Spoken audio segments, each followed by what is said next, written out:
Na'udzubillahi minasyaitonirrajim. Bismillahirrahmanirrahim. Assalamualaikum warahmatullahi wabarakatuh. Waalaikumsalam warahmatullahi wabarakatuh. Alhamdulillahil wahidil qaharil azizil ghaffaril mukawwirul laili 'alan nahar tazkiratan li ulil qulubi wal absar tabsiratan li zawil albabi wal i'tibar. Amma ba'd. Ibu-ibu yang saya sayangi karena Allah, sebelum kita mulai kajian kita berdoa kepada Allah, semoga siapapun kita yang hadir, insya Allah Allah sehatkan badan kita, Allah kuatkan jasad kita, Allah tambah ruh keimanan kita, Allah luaskan rezeki kita, Allah angkat segala masalah kita, Allah jauhkan kita dari orang-orang zalim, Allah matikan kita dalam keadaan husnul khatimah. Amin. Allahumma amin. Ibu-ibu semua sehat? Alhamdulillah. Selanjutnya Innallaha wa malaikatahu yusalluna 'alan nabi ya ayyuhalladzina amanu sallu 'alaihi wa sallimu taslima. Salawat salam kita hadiahkan kepada baginda Rasulullah sallallahu alaihi wasallam dengan lafaz Allahumma salli ala Muhammad wa ala ali Muhammad. Ibu-ibu yang saya sayangi karena Allah, alhamdulillah minggu lalu kita udah bahas tentang Muharram, dan minggu ketiga di bulan lalu kita membahas tentang kisah dari Sumayyah ya. Maka hari ini kita akan membahas tentang kisah yang dulu pernah kita bahas di luar ya, di rumah Bu Eti ya. Kalau nggak salah kita review sebentar, kita akan membahas hari ini kisah sahabat Rasulullah yang bernama Khalid bin Walid ya. Ibu-ibu yang saya sayangi karena Allah, jadi begini, saya ulang sebentar. Dalam masa Rasulullah itu ada yang namanya sahabat, ada yang namanya tabi'in. Sahabat itu adalah orang yang pernah bertemu dengan Rasulullah dan pernah berinteraksi dengan Rasulullah, itu adalah sahabat. Pernah bertemu dengan Rasul, berinteraksi dengan Rasul, dan kemudian setuju dengan apa yang dibawa oleh Rasulullah, itu sahabat. Nah, kemudian ada yang namanya at-tabi'in. Apa namanya? At-tabi'in. Tabi'in itu artinya pengikut. Artinya adalah tabi'in ini adalah orang yang tidak pernah bertemu dengan Rasul, tapi hidup pada masa Rasul, cuman ngikut dengan Rasul gitu loh. Misalnya nih Rasulullah berada di Mekah, lalu dia berada di daerah Madinah yang pelosok atau berada di daerah Roma, Parsi, tapi pernah melihat atau mendengar sunnah-sunnah dari Rasulullah, lalu dia ngikut walaupun dia nggak pernah lihat orangnya. Nah itu ya. Nah itu tabi'in. Kalau sahabat pernah bertemu, di antaranya sahabat adalah Bilal bin Rabah pernah bertemu, ya kan? Abu Bakar, Umar bin Khattab, Utsman bin Affan pernah bertemu Rasulullah. Ya, tapi ada namanya tabi'in, orang yang ikut Rasul tak pernah ketemu Rasul. Nah nanti ada namanya lagi tabi'in, tabi'at, yaitu orang-orang yang tak pernah mengikuti Rasul, punya pengikut pula dia, gitulah. Ya, dia punya pengikut pula. Pengikutnya itu namanya at-tabi'in, at-tabi'at. Pengikutnya para pengikut. Nah, ibu-ibu yang saya sayangi karena Allah, yang namanya Khalid bin Walid ini adalah sahabat. Hidup pada masa Rasul, pernah bertemu dengan Rasulullah. Nah, kalau kita gimana? Kalau kita adalah tidak pernah bertemu dengan Rasul dan tidak pada masa Rasul, paham? Kalau tabi'in tidak pernah bertemu Rasul, tapi hidupnya pada masa Rasul. Kalau kita tidak pernah bertemu Rasul dan tidak hidup pada masa Rasulullah, makanya Rasulullah Shallallahu Alaihi Wasallam pernah bersabda, andaikan ada umat setelah aku meninggal, lalu mereka tak pernah ketemu aku, tak hidup pada zamanku, tapi mereka ikut sunnahku, maka sungguh aku mencintainya. Tuh bayangkan. Abu Bakar taat kepada Rasulullah, pernah dia ketemu dengan Rasul, betul ya? Umar bin Khattab pernah dia ingin melihat proses perjuangan Rasul. Tapi jamaah Nurul Mawaddah tak pernah ketemu Rasul, tidak hidup pada masa Rasul. Tapi kalau jamaah Nurul Mawaddah ini taat, maka akan dicintai oleh Rasulullah. Itu luar biasa. Makanya di dunia ini kita banyak-banyakkan amal supaya bertemu dengan Rasulullah di surga. Banyak cara bertemu dengan Rasulullah. Di antaranya adalah santuni anak yatim, ya, kemudian menyumbang untuk anak yatim, usap kepala anak yatim. Ana wa kafilul yatim kal hatain. Saya dengan anak orang yang menyantuni anak yatim itu kal hatain, duduk sebelah-sebelahan. Jadi Rasulullah itu mengambil telunjuknya, ana wa kafilul yatim kal hatain. Saya di surga dengan orang yang menyantuni anak yatim bersebelahan. Sudahlah masuk surga bertemu dengan Rasulullah. Jadi ibu-ibu Nurul Mawaddah ini yang rajin bersolawat, rajin pengajian, mengikuti sunnah Rasul. Rasul puasa, kita puasa. Rasulullah itu sholat sunnah, kita sholat sunnah. Rasulullah itu tidur miring ngadep kanan, kita ikut. Rasulullah itu selalu menahan nguap saat sholat, kita tahan juga. Rasulullah itu selalu puasa sunnah, kita puasa juga. Tak pernah kita ketemu Rasulullah. Hidup pada masa yang berbeda dengan Rasulullah, itu lebih Rasulullah cintai. Itu Masya Allah. Ya, maka kitalah diantaranya. Maka kita itu ingin ya menjadi umat Rasulullah, yaitu yang sami'na wa ata'na. Kita dengar, kita taat. Karena takdir kita memang tak dihidupkan pada masa Rasulullah. Bagaimana cara taat kepada Rasulullah? Tinggal ikuti saja. Waktu Rasulullah meninggal, apa yang difikirkannya? Yang waktu Rasulullah meninggal, kita yang difikirkannya. Ummati, ummati, ummati. Rasulullah meninggalkan peninggalan yang sangat bersejarah buat kita. Oke, kalian tidak ketemu aku. Oke, kalian tidak hidup pada masa aku. Tapi Rasulullah berkata, taraktu fikum amroini ma in tamassakum bihima lan tadillu abada. Aku tinggalkan kepada kalian dua perkara untuk umat-umat yang tak pernah ketemu aku, tak hidup pada masaku. Aku tinggalkan dua perkara, lan tadillu abada. Kalian tidak akan tersesat selama-lamanya kalau kalian ikut perkara ini, yaitu Al-Quran wa sunnati, Al-Quran dan sunnahku. Jadi sebenarnya jemaah saya ini yang rajin-rajin pengajian, rajin-rajin menanyakan puasa sunnah, rajin-rajin sholat taubat, tahajud, tak mau meninggalkan witir, tak mau meninggalkan duha, ini luar biasa. Tak pernah ketemu dengan Rasul, bakso awaknya teyo tendak kalau orang yang kurang iman, kan gitu kan.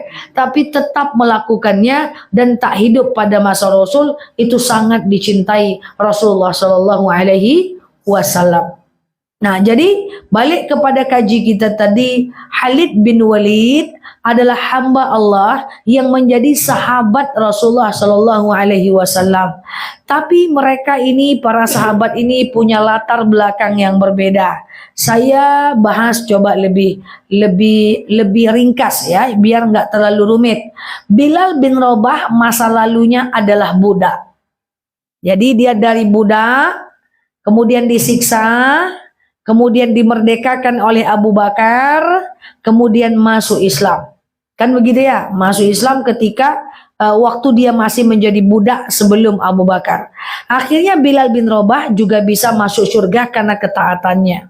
Tapi Khalid bin Walid itu punya latar belakang yang berbeda. Kalau Khalid bin Walid itu seorang anak muda yang tadinya adalah panglima perang, tapi dia punyanya orang Quraisy.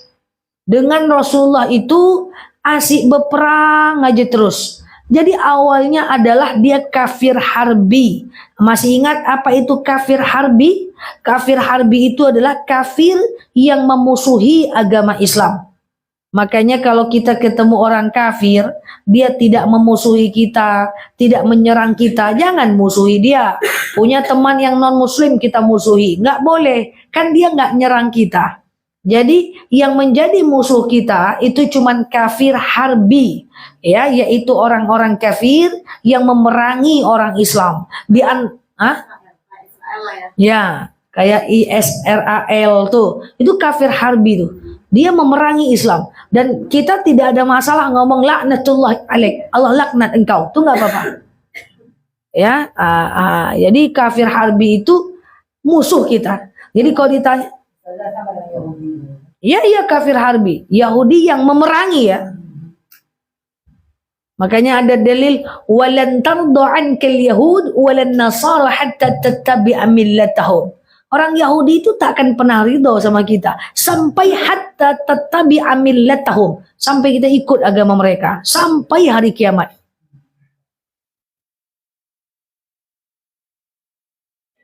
Ini saya diminta lagi ke Israel Palestina. Ragu saya ikut atau enggak lagi, itu bayang muka Israel. Nanti tinggal Nurul Mawadah. Yang aman aja lah Ustazah. Gitulah ya. Jadi dia kafir harbi itu ya. Dan itu masih ada sampai sekarang gitu ya. Di bom-bomnya masyarakat Palestina lari ke Gaza, dia taruh, dia bangun rumah dia sendiri. Coba bayangkan di tanah Palestina, di tanah orang Israel itu kan dia tidak ada tenggara, dia tidak punya negara kan.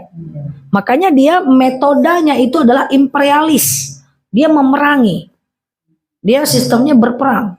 Jadi kalau kita ke Palestina itu ragu gitu, ya Allah, ini Palestina atau gimana gitu. Kalau kita ke Mekah kan Islami auranya, orang-orangnya Islami gitu ya, ke Madinah Islami. Kalau ke Palestina itu ya masuknya udah dari pintu Israel. Ini saya di Palestina ini, tapi mata biru semua. Kan gitu. Nggak ada yang ketemu orang-orang yang jenggotan, wanita-wanita bercadar. Itu nggak ada yang ketemu. Wah, naik bis, nengok Aqsa, itu Aqsa. Tapi bentuk orang-orang yang di tepi jalannya biru mata semua. Bayarnya pakai uang Israel. Dolar dia tak mau terima, biar mata uangnya laku. Belanja kita pakai mata uang Palestina, tak mau diterima. Saya tuh sampai bingung gitu loh. Bingung ini tanah Palestina, bagi kita itu Aqsa, bagi mereka itu Yerusalem. Ya kan? Jadi Yerusalem itu, Aqsa itu juga dia. Itu kalau kita jalan keluar hotel, itu kita jalan kayak saya udah pernah ceritakan tentang Yerusalem. Jadi bagi kita namanya Aqsa. Nah, bagi dia namanya Yerusalem. Masjid kita dia yang jaga, coba bayangkan. Masjid kita dia yang jaga. Jadi kalau saya keluar dari hotel mau masuk ke Aqsa itu saya karena selalu badan saya sendiri saya nggak apa-apa ya kan. Nah, ini saya bawa jamaah ya kan. Waktu ada pemboman di masjid di rumah sakit Indonesia itu terdengar sampai ke tempat saya. Gitu ya. Jadi kita mau masuk masjid dia udah pakai pistol. Cincai lah Pak, sama saya gituin gitu ya. Kita mau pergi ke makam Nabi Ibrahim, ke makam Siti Sarah, ya, ke makam Siti Hajar. Dia larang kita, gitu ya. Minta tengok paspor aja pakai pistol. Paspor katanya gitu kan. Jadi kalau kita duduk di tepi jalan itu, ini toko orang Israel, ini toko orang Islam. Ya, itulah orang Yahudi itu ya. Kita bingung ya, bawa uang nggak bisa. Ke masjid nggak boleh bawa uang.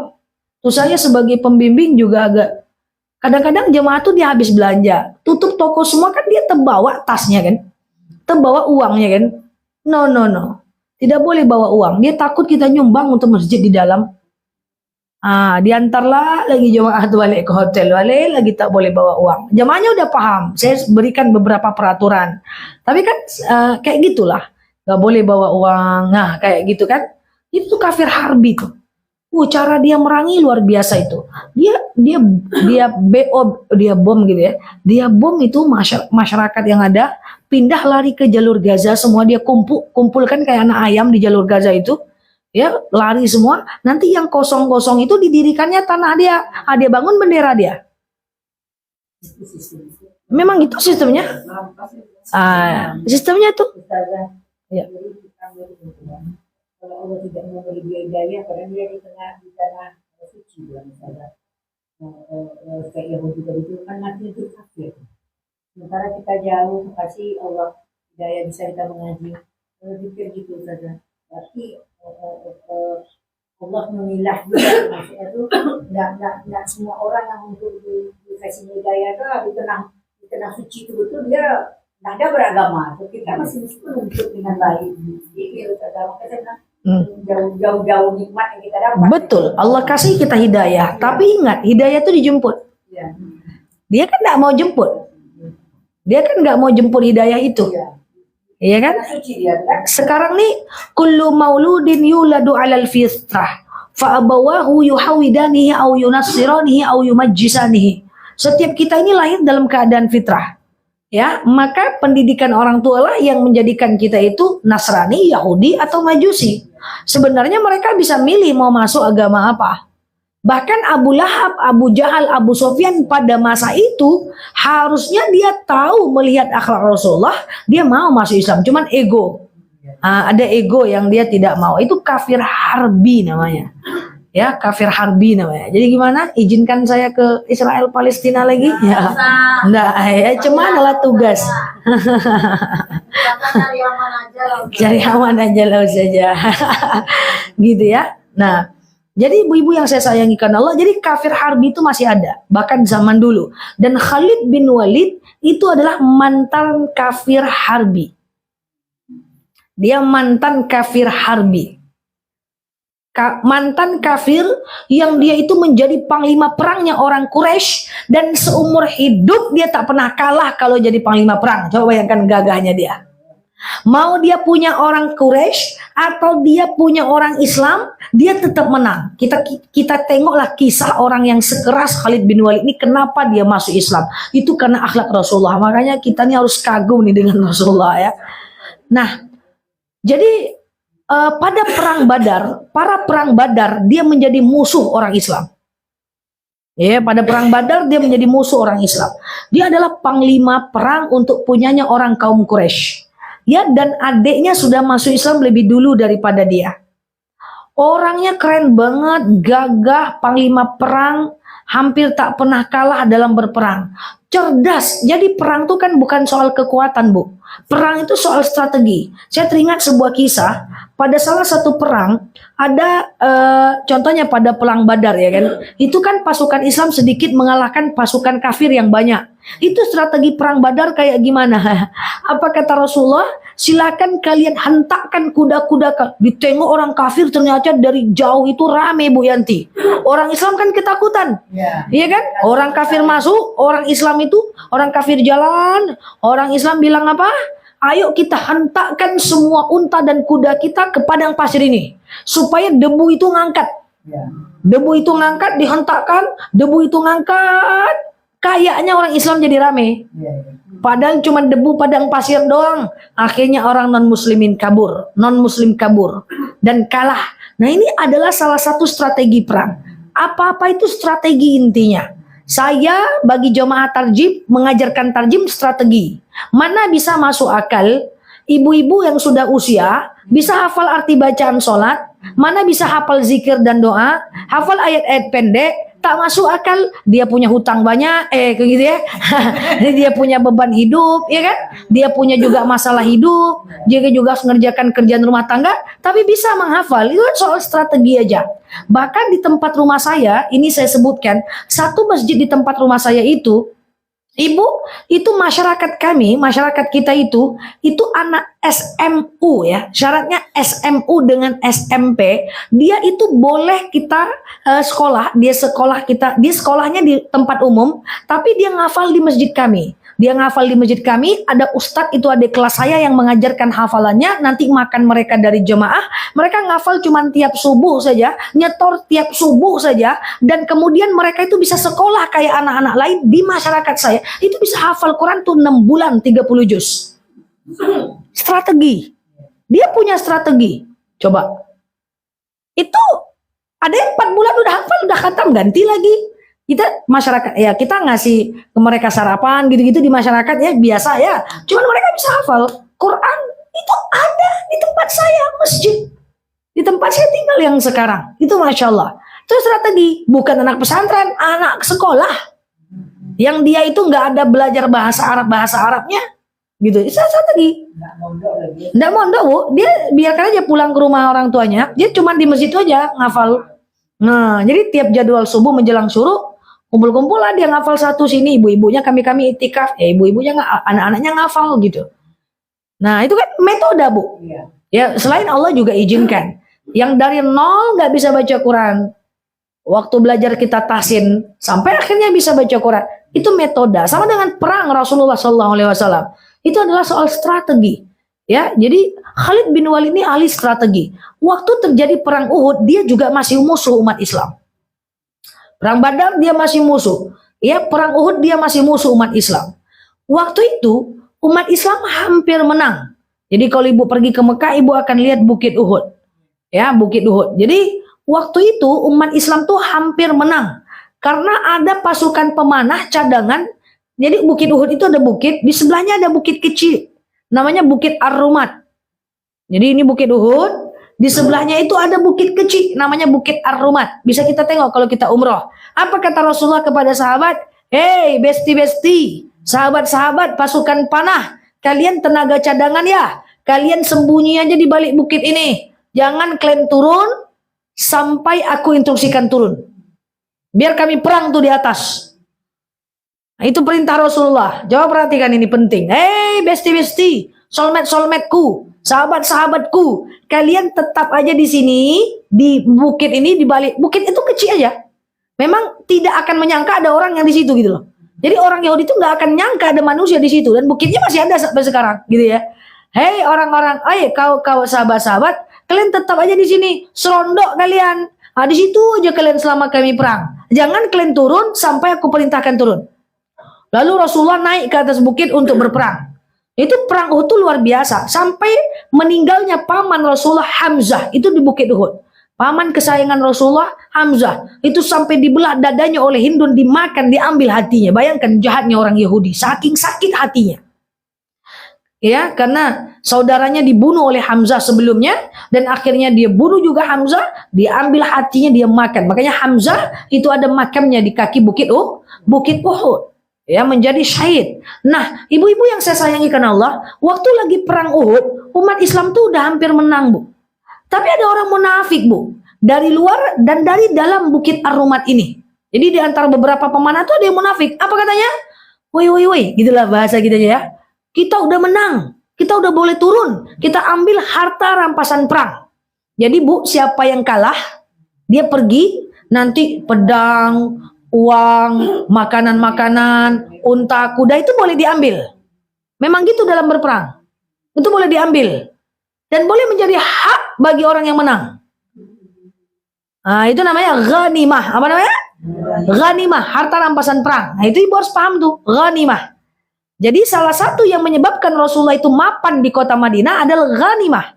Ya, jadi kan Rasulullah tadinya diboikot di Mekah, miskin gitu ya, pindah ke Madinah itu udah banyak menang, ghanimah. Itu milik kaum muslimin. Ya kalau kita kalah ya ghanimah kita punya dia. Gitu. Jadi waktu para sahabat itu di Bukit Uhud, ada orang munafik. Makanya orang munafik ini parah. Nauzubillah, lebih baik kafir sekalian. Ini lebih baik Bu Deni jahat banget daripada lain depan lain belakang sama saya. Kalau Bu Deni jahat banget, saya tinggalkan. Masalahnya lain depan lain belakang. Itu yang penting kita, itulah.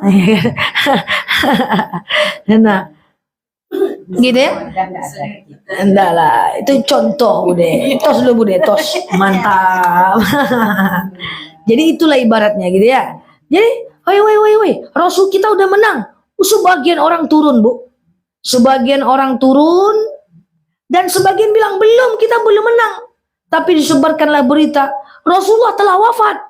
Jadi orang-orang baik pergi ke Bukit Uhud mencari mayat Rasulullah. Orang-orang yang suka duit, suka uang, mencari ghanimah. Akhirnya mereka tertembak semua. Akhirnya umat Islam waktu itu ada yang mengatakan draw, ada yang mengatakan menang, tapi macam-macam draw gitulah. Yang tadinya harusnya menang, dan saat itu Rasulullah tangannya terluka. Waktu itu tangannya terluka. Siapa yang melukai adalah Khalid bin Walid. 3 kali perang mengalahkan Rasulullah, dan Rasulullah itu ahli perang, mengalahkan Rasulullah, dan ternyata ada manusia yang melukai Rasulullah, itulah namanya Khalid bin Walid. Saya jelaskan sebelum saya lanjutkan. Khalid bin Walid ini ketika meninggal itu tidak ada lagi, badannya bersih, udah kena bekas luka semua. Perang terus kerjanya siang malam. Perang terus bukan gosip terus, beda sedikit. Ya jadi ya beda ya. Perang terus gitu. Jadi ketika dia masuk Islam, dia perang terus. Ya jadi badannya itu banyak luka-luka, bekas-bekas luka. Dan itu bekas luka syahid, luar biasa. Jadi 3 kali dia berperang dan 1 kali dia melukai Rasulullah. Ketika habis perang Uhud, jadi Rasulullah itu terluka di perang Uhud. Nah ini kisah masuk Islamnya ya. Jadi 2 kali perang sebelumnya dia berantem dengan Rasulullah. Perang selanjutnya perang Uhud, Rasulullah terluka. Ya. Ketika ibu-ibu yang saya sayangi karena Allah, Rasulullah terluka, lalu Rasulullah terbaring. Datanglah adiknya tadi, adik dari Khalid bin Walid, bertanya kepada Rasulullah, "Ya Rasulullah, engkau sakit?" "Ya, aku terluka kena pedangnya Khalid bin Walid." Maka apa kata ini masih saudaraan, masih adik kandung. Apa kata Rasulullah kepada adiknya? "Sampaikan salamku kepada Khalid bin Walid. Belum ada orang yang berhasil melukaiku saat aku berperang. Aku kagum dengan strategi perangnya. Aku salut dengan gayanya berperang. Dan dia memang sungguh orang yang luar biasa dalam strategi perang. Sampaikan salamku kepadanya." Adik Khalid bin Walid ini kan sangat cinta kepada Rasulullah. Kalau Rasulullah udah memuji seseorang, itu kan udah luar biasa. Ibaratnya ibu ngefans dengan orang, terus ibu dipuji. "Wih, saya dipuji," gitu ya. Lalu adiknya bilang, "Wih, Rasulullah memuji abang saya. Rasulullah memuji kakak saya." Bayangkan ibu ketemu dengan seseorang yang ibu sukai, ibu salaman, terus ibu dipuji, "Masya Allah, ibu soleha ya, saya salut sama ibu orangnya rajin juga." Bayangkan ibu kalau dipuji orang yang disukai gitu ya. Jadi sakit ya Rasulullah, sakit. "Siapa yang melukaimu ya Rasulullah?" "Abang kandungmu."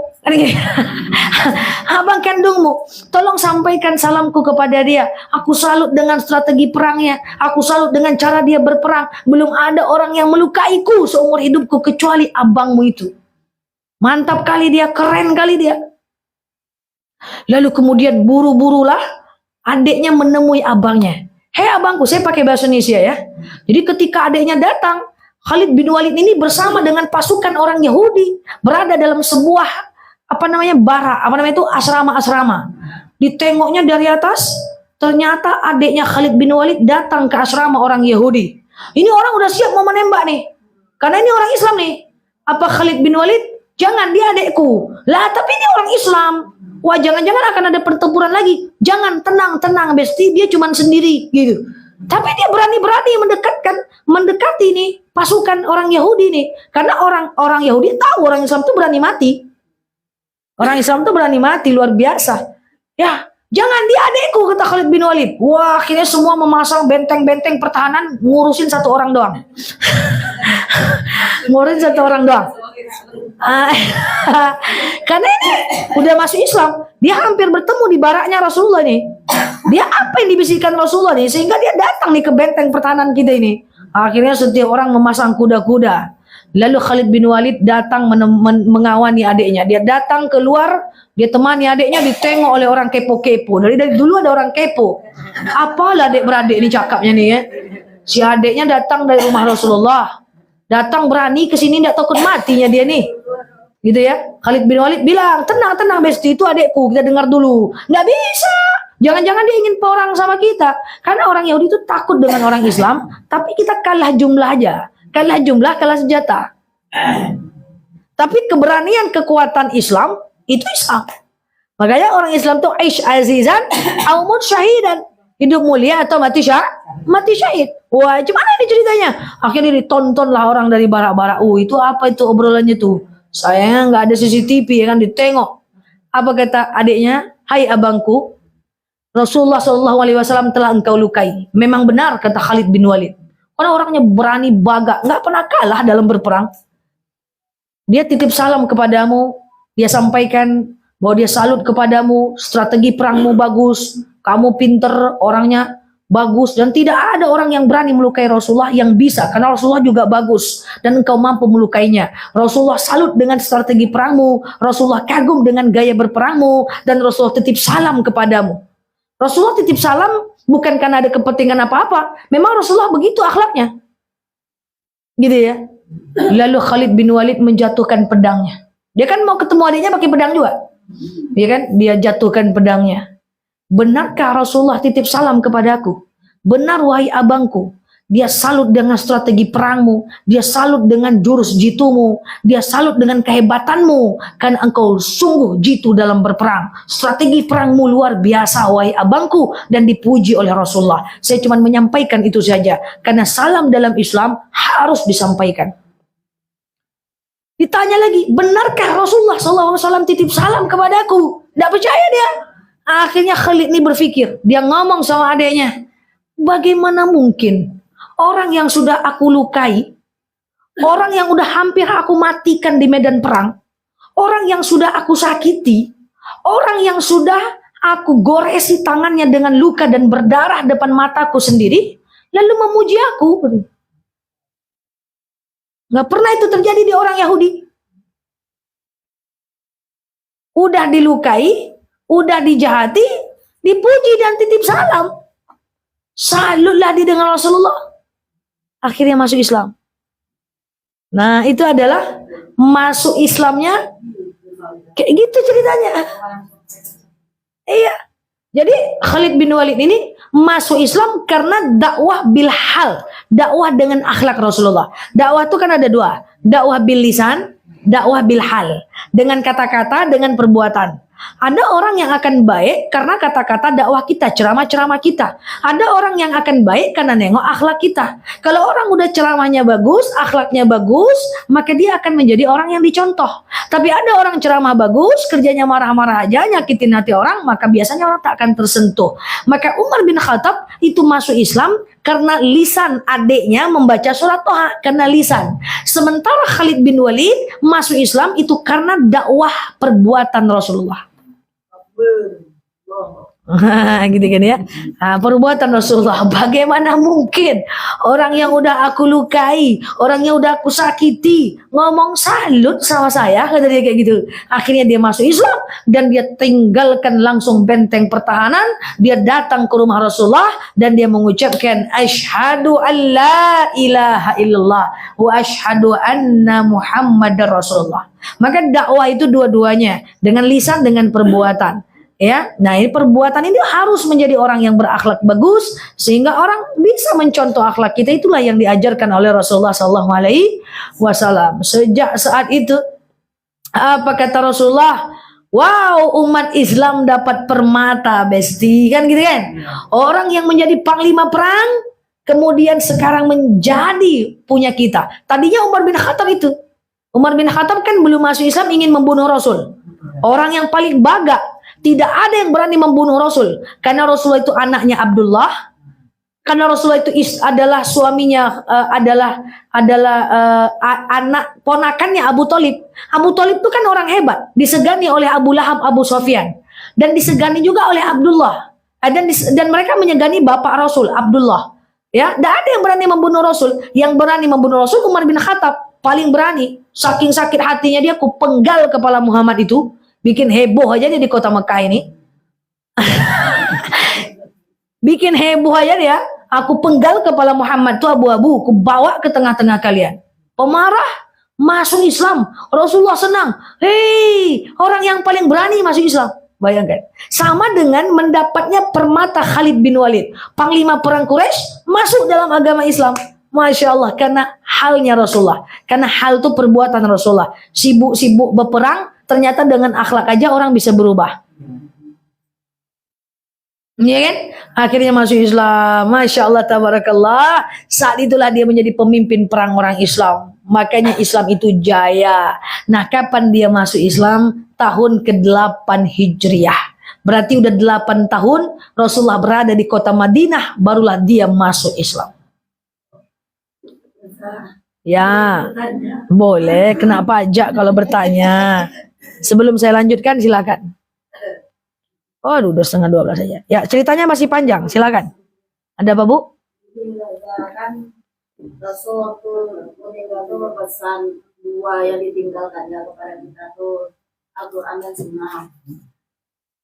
Cara mau Al-Quran kan dia berbahasa Arab, kan kita nggak ngerti. Bukan di sini ada kelas tampil itu. Saya tuh kalau disuruh berpikir, Buntu. saya terus solusinya gimana? Biasa terus mah. Pusing saya kalau disuruh pikir. Itu bahasa awaknya lah sama hati duluan. Jadi pusing saya disuruh berpikir agak lain memang. Saya kalau nggak mikir saya nggak bisa. Terbalik sedikit. Saya kalau nggak mikir saya mendemam. Jadi maksud saya kalau ibu pusing diajak berpikir, jangan mikirlah. Jadi begini ya, untuk belajar itu pelan-pelan. Pelan-pelan, nggak boleh cepet-cepet. Kalau cepet-cepet belajar, kita nanti nggak dapat hasilnya, kita bosan. Makanya sedekah itu juga pelan-pelan. Nanti sedekah membebani kita bosan, nggak mau sedekah lagi. Kan gitu. Makanya tahajud itu pelan-pelan. Dekat-dekat dulu azan subuh. Kalau mendadak bangun tahajud langsung 8 rakaat jam 2 malam, nanti sakit kepala oyong nggak akan tahajud lagi. Nah, kalau kita lagi tahajud azan apa? Berhentilah. Lagi tahajud azan berhentilah. Pelan-pelan aja. Saya adalah tim yang sangat pelan-pelan. Tetapi konsisten. Pelan-pelan aja. Jangan ngerasa gerusuk. Nah, kebanyakan orang menghafal itu nggak sabar. Ngafal itu perkata. Misalnya nih, sujud sahwi. Subhana man la yanamu wa la yasu gitu kan. Nggak bisa langsung subhana man la yanamu wa la yasu. Subhana man la ulang lagi. Subhana man la yana nggak bisa. Harus satu kata. Subhana 100 kali misalnya. Malla. Nanti baru sambung lagi. Subhana malla. Ini buru-buru. Subhana malla yanamu wa la yasu. Langsung subhana malla yanamu wa la yasu. Subhana malla balik lagi. Malla yasu balik lagi. Ujung bosan, enggak apa-apa lagu. Jadi ngafal tuh pelan-pelan, perkata. Lah emangnya tarjim ngafalnya cepet-cepet. Cobalah tanya nih jemaah tarjim. Coba tanya yang jemaah tarjim itu. Apakah mereka paham bahasa Arab sebelumnya? Nggak paham. Apakah dari awal mereka itu bisa, apakah dari awal teman-teman kita yang belajar arti bacaan sholat nggak menderita? Menderita sampai menangis bahkan niat berhenti. Tapi kan saya udah bilang, ibu coba jawab pertanyaan saya. Ibu waktu TK, waktu SD belajar tambah-tambah kan? 1 tambah 1, 2. 2 tambah 2, 4. Ya kan? Waktu belajar tambah-tambah tuh payah enggak? Payah kan? Sampai ada yang tinggal kelas cuma tambah-tambah aja nyok. Tapi ibu naik kelas 6 SD. Tambah-tambahnya jadi mudah enggak? Mudah enggak? Mudah. Jadi kita merasakan mudah kalau kita udah melewati. Contoh. Misalnya ibu lagi baca, tadi kan ayat mengartikan arti bacaan sholat. Ibu mengartikan iftitah, payah bu. Tapi iftitah itu mudah nanti kalau ibu udah ke atahiyatul. Iftitahnya jadi mudah. Waktu ngafal pertama iftitah itu ya payah. Nah, enggak ada belajar tuh yang mudah. Kalau belajar itu mudah mau juga saya. Memang harus tertatih. Menantang diri saya sendiri. Iya, nggak pusing karena terburu-buru aja. Kalau nggak terburu-buru bisa. Jadi jangan terburu-buru. Saya udah kata gitu.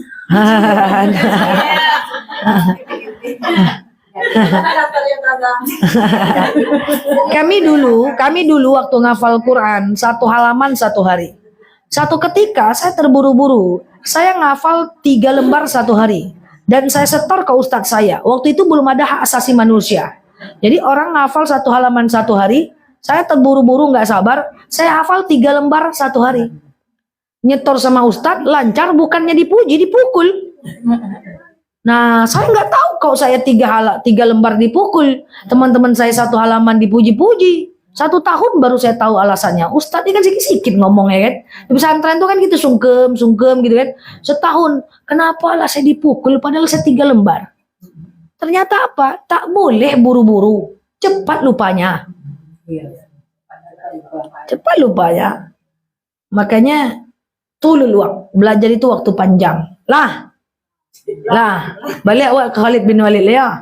Oke, apa tadi Khalid tadi? Sampai mana tadi cerita? Dia masuk Islam ya. Lalu dia masuk Islam, dan kemudian setelah dia masuk Islam dia menjadi panglima perang Islam. Nah, dia masuk Islamnya kapan? Waktu namanya perjanjian Hudaybiyah. Coba catat, perjanjian Hudaybiyah. Jadi kalau ibu pergi ke Madinah, ibu akan nengok nanti tempat perjanjian Hudaybiyah. Nah, jadi jangan pergi umrah, orang pergi umrah lawak. Nyampe di tempat perjanjian Hudaybiyah, kita tidak tahu. Kata Ustadz, ini adalah tempat perjanjian Hudaybiyah. Ah, ya, angguk aja kita Hudaybiyah itu nggak tahu apa. Perjanjian itu adalah waktu itu Rasulullah dengan para sahabat ingin haji ke kota Mekah. Kan dari Madinah jalan kaki ke kota Mekah. Kan hajinya di Mekah. Dihalangi oleh orang kafir Quraisy, Bu Yanti. Kalian tak boleh masuk Mekah. Lah Mekah itu kan kampung lama kami, kata Rasulullah, kan itu ibaratnya. Kami dulu dari Mekah, kami hijrah ke Madinah, kami mau haji. Kami balik kampung, apa pula salahnya? Tak boleh. Kata orang-orang Mekah, musuh-musuh yang ada di Mekah. Kalian tidak berhak untuk pergi haji. Wah, tak mungkin dong dah haji. Sementara orang-orang pengen berhaji. Akhirnya dibuatlah perjanjian Hudaybiyah. Dan itu adalah Rasulullah luar biasa ya. Perjanjian itu luar biasa banget ya. Apa isi perjanjiannya? Kita tidak usah berperang 10 tahun lamanya. Jadi tidak ada perang 10 tahun lamanya. Kemudian dibebaskan. Yang mau ikut ajaran orang Islam jangan kalian perangi. Yang ikut ajaran kalian jangan juga kalian perangi. Jadi perjanjian damai. Dan saat itu adalah kejadian itu membuat orang-orang itu jadi banyak yang masuk ke dalam Islam. Ya, sebelumnya Khalid bin Walid sudah masuk ke dalam Islam. Oke? Nah, saya mau jelaskan tentang apa saja jasa Khalid bin Walid. Pertama, beliau itu adalah ahli berperang, sering terluka tapi nggak pernah kalah. Dan dia menjadi pasukan orang Islam pada berbagai macam perang, di antaranya perang Khandaq dan seterusnya. Yang kedua, beliau itu adalah orang yang dermawan dan kaya raya karena mak bapaknya memang kaya. Sedekahnya luar biasa. Ahli perang rajin sedekah. Kita nganga ya. Sedekah 2.000 ya. Tapi jadilah ya kan. Tak pernah bertemu Rasul, tak hidup pada masa Rasul, tapi taat sama Rasulullah. Masya Allah, ya kan. Kemudian selanjutnya adalah Khalid bin Walid. Nah, ini cerita yang akan saya sampaikan. Nah, tentang bagaimana Khalid bin Walid itu jasanya. Ibu kemarin kaitkan tolong cerita dengan cerita Bilal bin Rabah kemarin. Masih ingat ketika orang Islam di Madinah, kita kan tadi dari Mekah pindah ke Madinah. Di Madinah itu kan orang Islam itu udah sangat besar. Pasukan Islam sudah sangat besar. Maka mereka ingin bebas masuk ke dalam kota Mekah tanpa dilarang. Akhirnya terjadilah yang namanya Fathul Mekah. Catat. Fathul Mekah. Ya, pembebasan kota Mekah. Pembebasan kota Mekah. Lalu orang Islam ini berbondong-bondong lari ke jalan kaki dengan unta dan kudanya, membawa bahan makanan rame-rame. Mereka pergi ke kota Mekah, rame serame-ramenya, tidak ada yang tertinggal termasuk unta, bahan makanan, manusia, semuanya masuk ke kota Mekah tanpa izin orang Yahudi. Dan orang Yahudi terkejut, perempuan-perempuan semua masuk ke dalam kamar ketakutan, para istri-istri semua menyerondok dalam rumah karena menengok pasukan Rasulullah datang, takut diperangi. Lalu Rasulullah saat itu berkata seperti ini bunyinya, hai wanita-wanita Yahudi, jangan kalian takut, tetaplah kalian berada di luar rumah. Yang ke pasar, ke pasarlah, itu ibaratnya. Yang bekerja silakan bekerja, kalian tak perlu takut. Kami ini tidak akan memerangi dan tidak akan ada satupun darah yang tertumpah, karena orang Islam tak akan berperang kalau tidak diperangi. Sejuk kali. Jadi kocar kacir para wanita-wanita Yahudi itu, dia masuk ke dalam rumahnya masing-masing. Ketika dia masuk, Rasulullah tahu bahwa mereka takut. Jangan kalian takut, tidak akan ada darah yang berceceran. Kami hanya ingin membebaskan kota Mekah sehingga kita bisa bersaudara. Dan akhirnya apa? Tapi kami tidak dilarang ke sini dan kita bersaudara dengan agama kita masing-masing. Gitulah. Makanya la ikraha fiddin, tidak ada pemaksaan dalam agama. Jadi kalau perempuan-perempuan nyerondok masuk ke dalam rumah, pasar-pasar kosong, Rasulullah berada di depan Ka'bah. Lalu dia berbicara, "Hei sahabat-sahabatku, kami bukan ingin memerangi karena kami tidak diperangi. Kami ingin berdamai dengan kalian. Tapi tolonglah akidahnya dibenarkan." Akhirnya apa? Akhirnya Khalid bin Walid, nah itu dia. Khalid bin Walid masuk ke dalam Ka'bah dan membuka sendalnya di pintu Ka'bah. Ini dalil orang yang pertama masuk ke dalam Ka'bah dan membuka sendal itu Khalid bin Walid. Jadi si pemberani ini masuk dia ke dalam pintu Ka'bah, ke dalam Ka'bah, dia pecahkanlah 3 berhala yang ada dalam Ka'bah itu. Nama berhalanya Lata, Uzza, Mana, Usto. Nah, jangan boleh ingat nama berhala, boleh enggak? Sujud sawi ndak hafal nama berhala, ingat kacau tidak?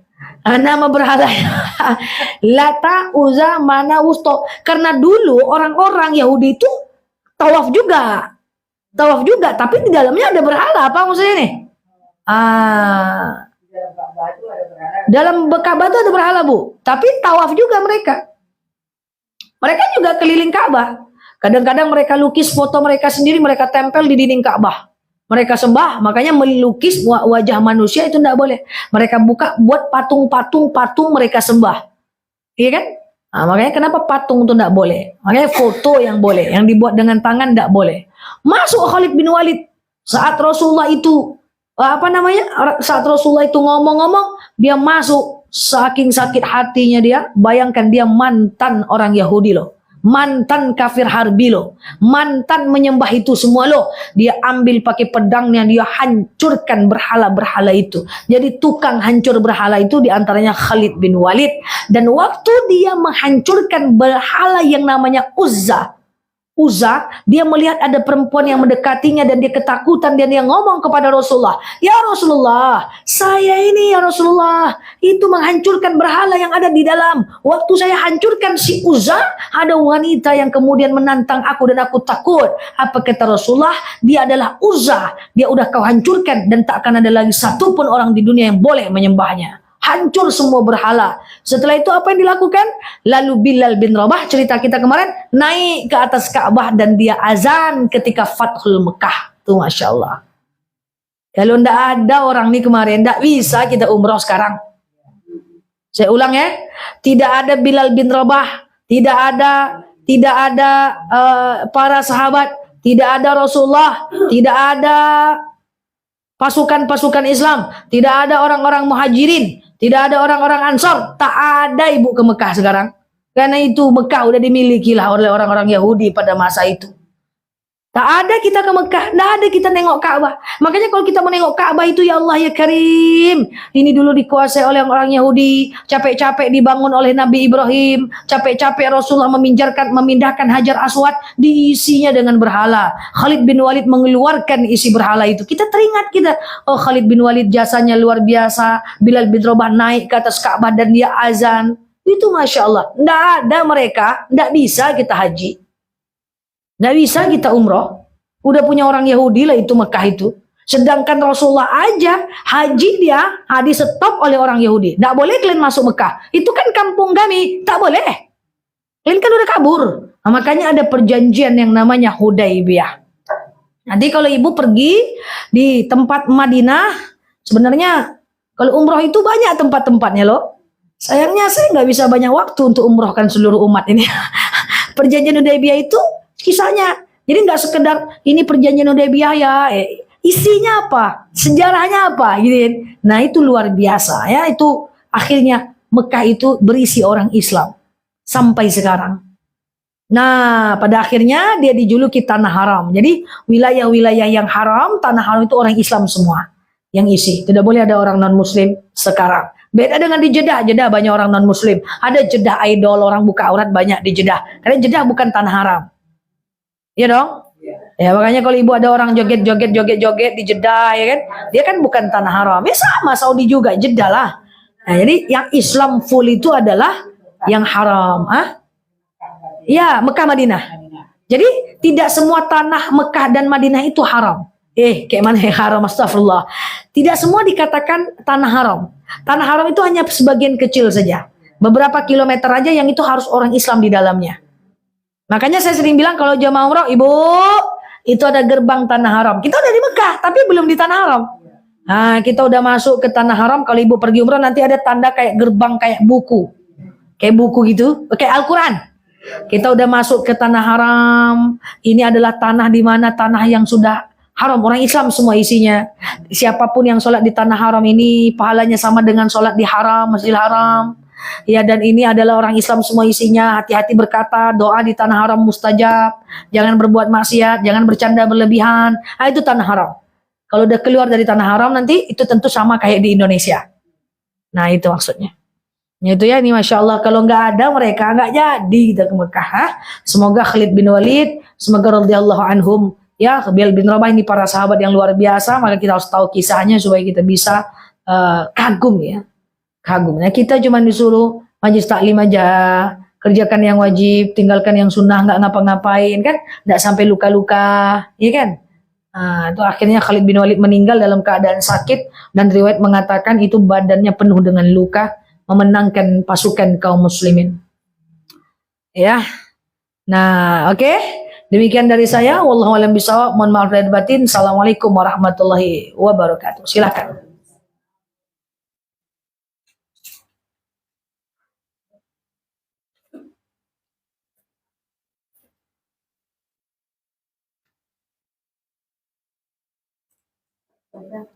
Umur berapa meninggalnya? 57 tahun, ada yang bilang umur 54 tahun.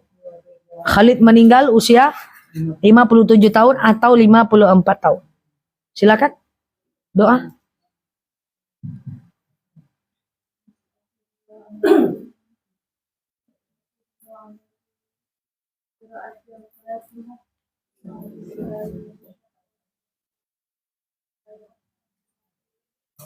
Alhamdulillahirrahmanirrahim. Ar-Rahmanirrahim.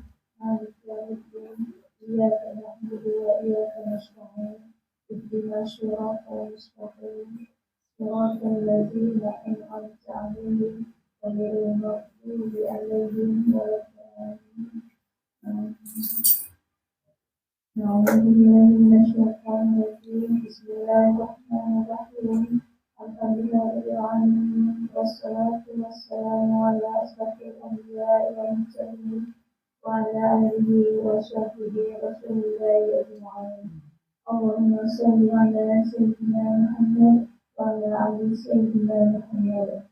Allahumma ighfir lana dhunubana wa liwalidayna warhamhuma kama rabbayana shaghira. Allahumma inna nas'aluka salamatan fid din wal afiyatan fil jasadina wa ziyadatan fil 'ilmina wa barakatan fil rizqina wa tawbatan qabla al-maut wa rahmatan ila al-maut wa maghfiratan ba'da al-maut. Allahumma hawwin 'alaina fi sakaratil maut wan najata minan nari wal afwa inda al-hisab. Allahumma inna na'udzubika minal hammi wal hazan wa na'udzubika minal ajzi wal kasal wa na'udzubika minal